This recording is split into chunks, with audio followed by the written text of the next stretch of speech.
Today I am doing part 1 of a new series that I am starting on this channel. So for those of you that don't know, I'm a reader and most people in my life know that I'm a reader. So usually people's go-to gifts for me are books or gift cards to bookstores or stores with books. Point is, I have been gifted many books over the years, and recently I thought what a fun series it would be making reading vlogs specifically of books that I was gifted, and I can tell you a little bit about when, why, how they were gifted to me, and then I can read them and then say my thoughts and opinions about them. So as I said, today is part 1. I will be reading the first book of the series. It won't be in order of how they were gifted to me or when. It will be in whatever order I feel like reading them. Book 1 that I decided to pick up that was recently gifted to me is called Something in the Water by Steadman. And this is one of many books that was gifted to me because a family member who is also a reader had maybe like 30 books to donate. So they gave me the box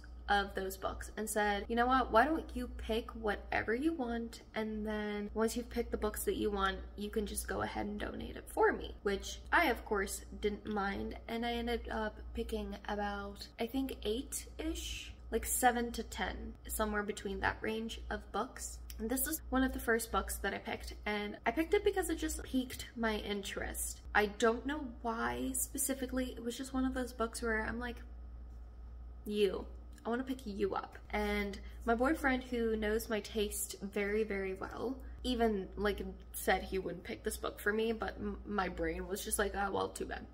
I want to read it, and it just hasn't left my mind, so I decided to pick it up. And essentially what it is about is a couple is on their honeymoon in BoraBora, and while snorkeling they find a body, and then for some reason that leads them to having like keep secrets and stuff. So I know this is a terrible synopsis, but I don't really understand the back of the cover that much, but I think maybe I want to read it because it's set in BoraBora and any tropical island type of place I am immediately obsessed with. You like, if you watched my romanticizing summer video, you know how much I love The Honeymooners purely because it's set in Hawaii, so we know that's the thing. At this point in filming, I actually have already started it. It is the 28th of August today, and I started it on the 25th of August, and I've only read about 2 to 3 chapters. I'm about 8% of the way through, and so far it's fine. The writing style personally is not my favorite. Luckily, the audiobook was available at my library for immediate borrowing. So I do have the audiobook downloaded, and I think I might use the audiobook to get me through the more boring parts and then read the more interesting parts. Right now there's a lot of setup happening and a lot of just character introductions, so I'm mostly just kind of confused right now because a lot of what's being introduced in my brain, I'm just like, why is this relevant? Why is this important? But obviously I'll find out later. For me personally, I do have to say this book definitely has a slower start, but that's okay because again, it's nearly 400 pages. I've only read about 30, so I'm very, very newly into this book and I can't really make any judgments as of right now, but I just feel like it's a very slow start, and that might be an issue. I'm not sure as of yet, but we'll definitely see. There has been some like weird things happening in the first chapter where she like turned her face off and then pretended she wasn't a real human being, which is really weird, and I'm very intrigued to see how that comes back later because it has to come back. That's like such a weird thing to do. But yes, that is what this reading vlog is for, and then this will definitely be an ongoing series, but I just thought it'd be kind of fun and interesting, and it's just like a little twist on a normal reading vlog. I will check back in once I'm a bit further into this book and once I have a bit more opinions, because right now I'm kind of just confused.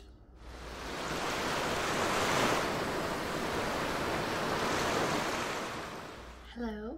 So, events have unfolded since the last update. None of them are good. So, let's get into it. Long story short, I ended up DNFing something in the Vulture and it went back into the donation pile that was originally gifted to me. I started reading it, struggled to get into it a little bit, and the audiobook was available for borrow, so I ended up just borrowing it, and I ended up listening to majority of the book. I stopped at chapter 18, which is 4 hours and 43 minutes into the book, which is about 40 to 43%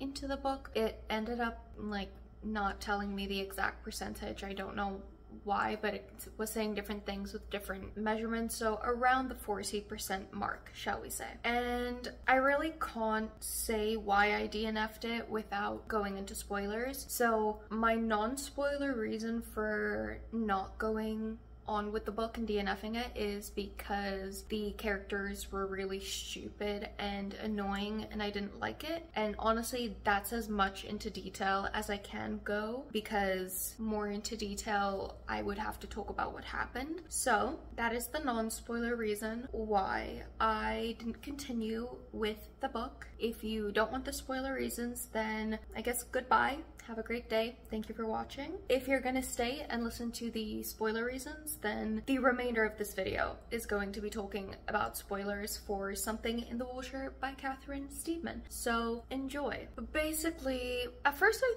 felt catfished because it was my own fault, but I thought that the back said they found a body in the Vulture, but when I reread it, it said they find something in the Vulture. I guess my brain just filled in the blanks or something, but point is, even though it's my own mistake, I did feel very catfish because I thought they're going to be snorkeling and then they find like a dead body and they don't know what to do. But turns out what actually happened was they went diving and they found a bag of money and diamonds, and it's like £1,000 worth of diamonds, and they just keep it. They gave it to the hotel, but then the hotel gave it back to them, and for some reason they just decide, oh, we're gonna solve this ourselves. So they go diving again to see if they can find where this bag came from, and they come across a shipwreck with 5 dead bodies. Main character goes back up to the boat she doesn't want to see, but her husband stays down there, and he comes back up and basically says, based on the things that were in the plane, they're not good people, so we shouldn't be too sad. And they're like, okay, well, let's just see if we can find out some kind of trace of them, and then if we don't, we won't return the money, but if we do, we'll give it back. So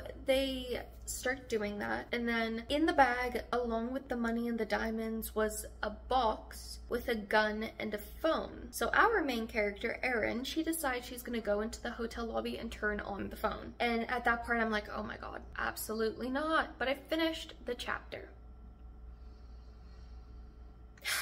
She turns on the phone, then connects it to the Wi-Fi so that she can check the email, but it's an iPhone, so it has iMessaging, which is over Wi-Fi. You don't need signal for that. So one of the people sees that the phone's online and starts texting her, and then she decides to respond to the text messages and pretend to be the owner. And then when they reply and say, who is this? That's when she turns off the phone and she's like freaking out. She's like, oh my god, how am I gonna tell my husband? And that's where it stopped. I'm assuming she probably doesn't tell her husband until the very end, but like that was just it for me. That was when I was like, I cannot read this book because this main character is so stupid that it is actually driving me up the walls. And that being said, in general, the book wasn't even interesting to me in the first place, and then the character was that stupid.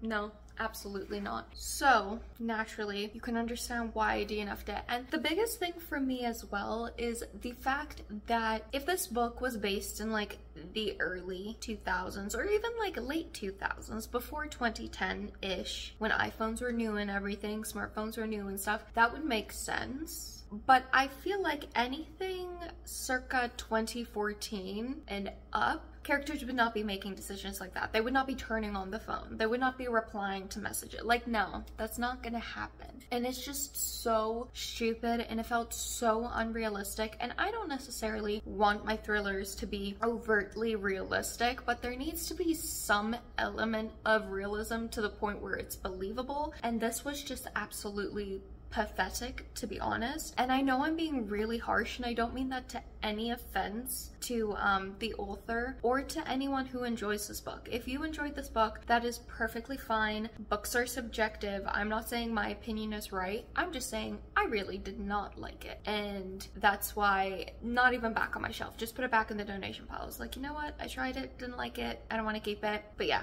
I don't know. The characters are just so stupid, and I don't know. I don't want to sit and wait for it to get worse, which it probably would.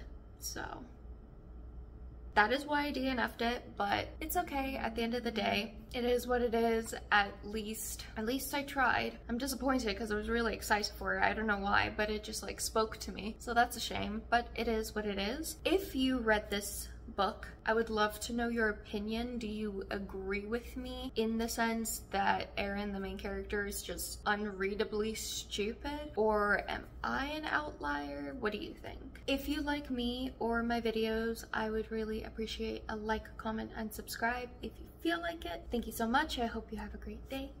Bye.